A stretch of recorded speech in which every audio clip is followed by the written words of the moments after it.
আসসালামু আলাইকুম।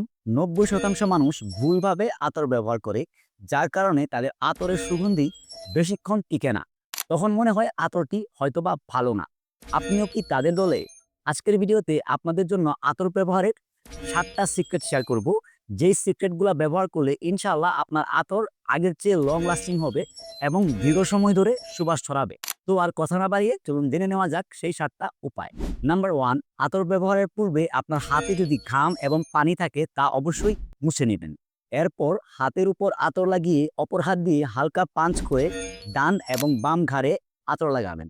কোনো প্রকার ঘষাঘষি করা যাবে না, এতে আতরের নোটস নষ্ট হয়ে যায় এবং আতর দীর্ঘ সময় টিকে না। নাম্বার 2, ঠিক পূর্বের মতোই হাতের পালস পয়েন্টে আতর ব্যবহার করতে হবে। নাম্বার 3, আঙুলে আতর লাগিয়ে কানের পিছনের লতিতে ব্যবহার করতে পারেন। নাম্বার 4, শার্ট কিংবা পাঞ্জাবির কলারে আতর লাগিয়ে নেবেন। নাম্বার 5, দাড়ি এবং চুলে আতর লাগাতে হবে। নাম্বার 6, বুক প্লেটে বেশি করে আতর ব্যবহার করবেন এবং ভিজিয়ে আতর ব্যবহার করবেন। এখানে আতর ব্যবহার করলে কিন্তু দীর্ঘ সময় আপনার আতরের সুবাসটা স্থায়ী হয়। নাম্বার 7, কটন কিংবা সুতি কাপড়ে আতর ব্যবহার করার চেষ্টা করবেন। সুতি অথবা কটন কাপড়ে আতরের স্থায়িত্ব বেশি হয়।